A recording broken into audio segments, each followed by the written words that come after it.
whites of the eyes. Okay, so this part of the eye is getting light, this part is in shadow. Your left brain goes, but that's pretty dang light. Well, guess what? I did a tap and hold. That white of the eye in shadow is this value right here. That white of the eye in light is this value. Oops. Is this value right here. That's the white in shadow. That's the white in light, and that's this highlight. What is your left brain going to do with it? Not that. Nope. So a tap and hold, what an idea. You just like Yeah, like if I wanted to when you're sample. editing, yeah, you just get a sample and put it over there. Yeah. Wow, that is cool.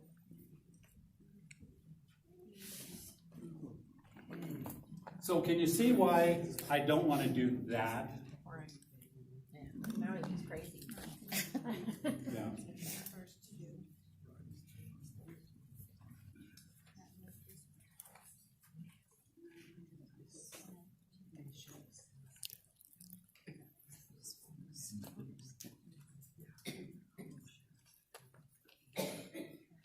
Okay, a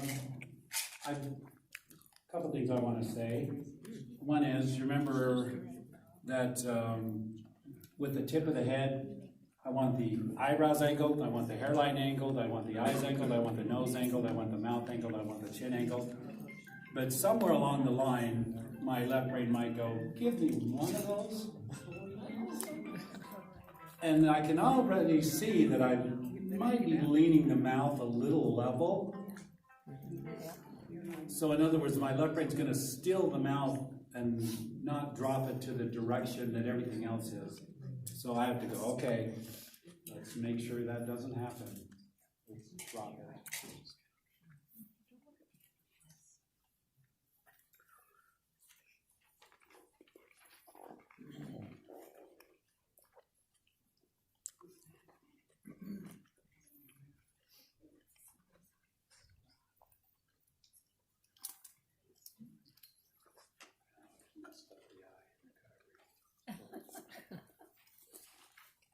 That's an example of how it's hard to teach and draw at the same time.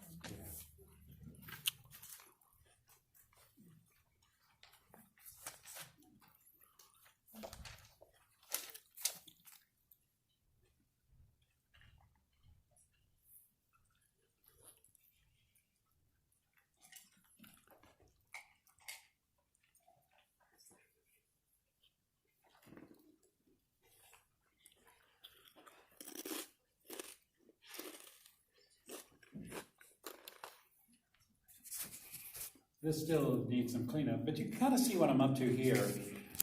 Because remember, we had the big form, we went from light, halftone, shadow, reflected light across the big form. All that's happening in a smaller scale from here to here.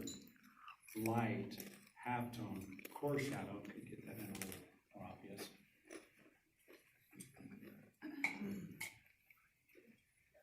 Reflected light, cast shadow. So I'm wanting to get a cylindrical spin under that eye.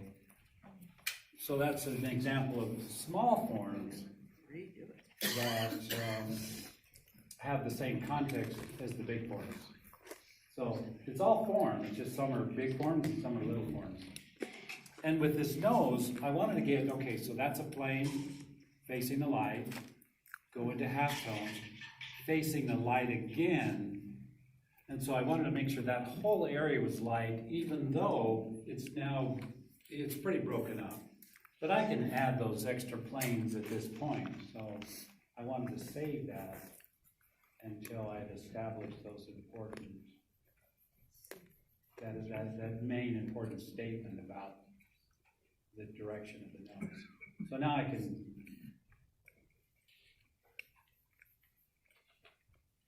break down those planes. And you can see as I do that, I like to think in terms of what are my basic forms. Like now, I'm looking at that nostril as a sphere, because it's very spherical. It's got a highlight, it's got halftone, it's got that cast shadow. So Just like the head is a sphere, that nostril's a sphere. The head's a big one, the nostril's a little one. But it's all the same stuff. Just the scale is different. Okay, the other thing I want to say is edges. And we tend to neglect shadow edges. I mean, everything is shapes, right? When you think of a painting, it's always about shapes. And those shapes are going to butt up against each other.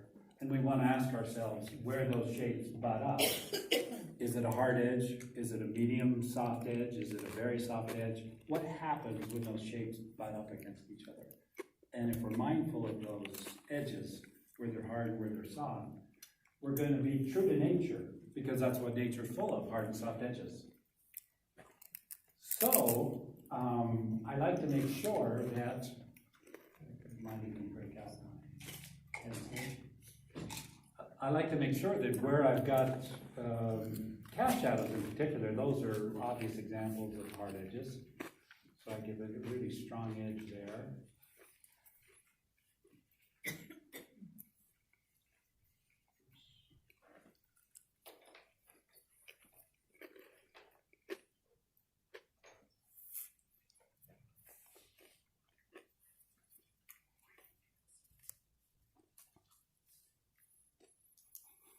But it's soft on this side, so it was hard along this edge. But it got softer along this edge.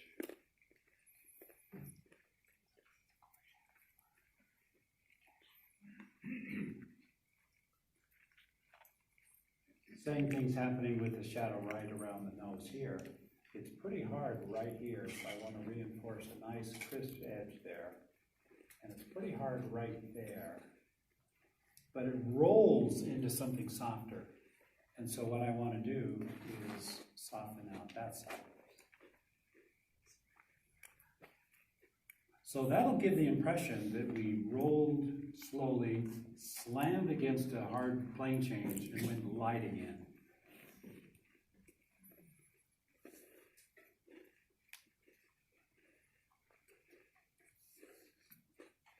So I like to march around looking for those hard and soft edges.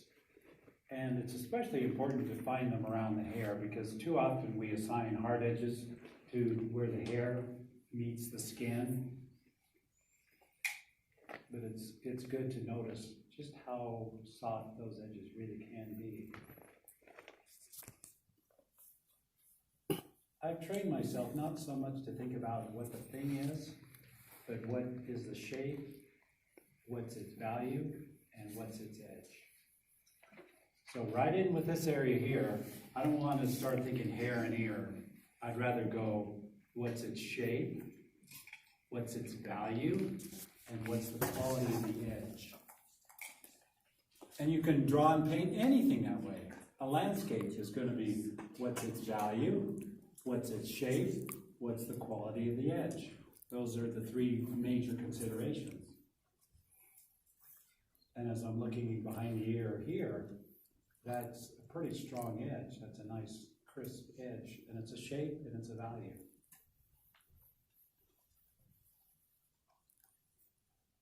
Getting all this information inside the ear could be a little tricky, but remember, it's a shape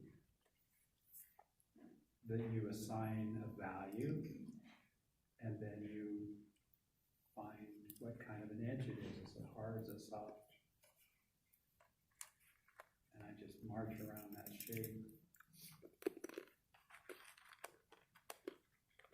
looking for where it's hard, where it's soft.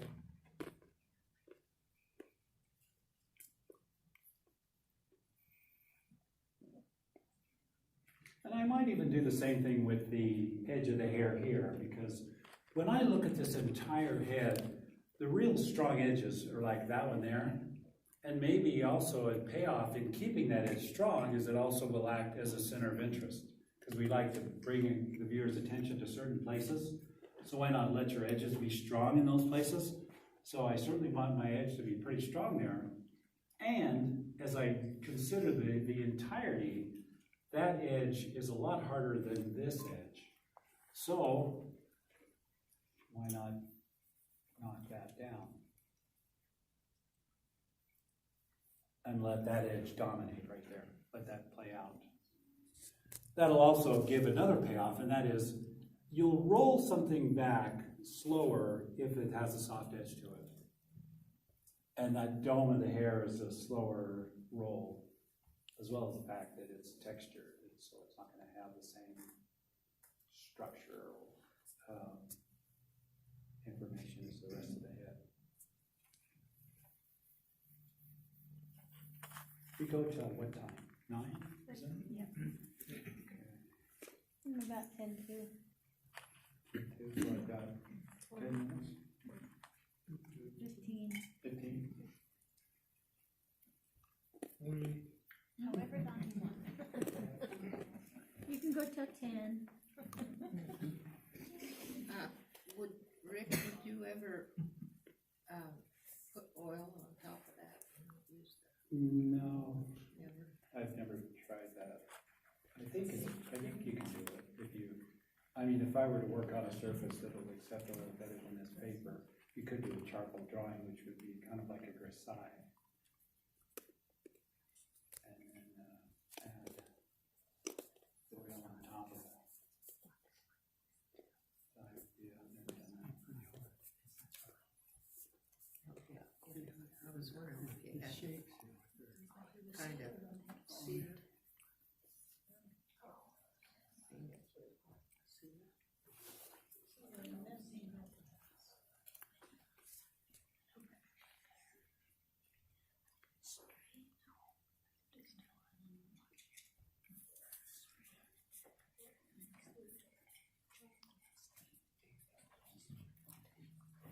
Where'd you find that picture? Is that someone we know?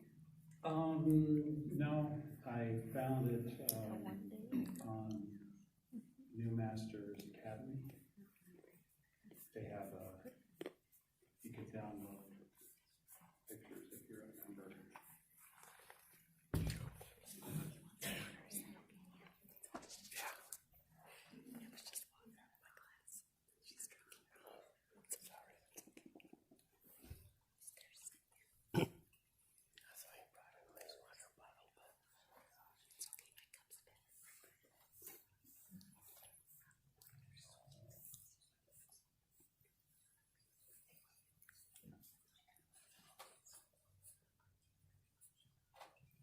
Okay, it's probably a little early for me to go for this area right here with some of the detail, but to drive home the main lesson that I want to give you, I'm going to do it now. Those are gourd bumps. And if I've sculpted out the big planes first,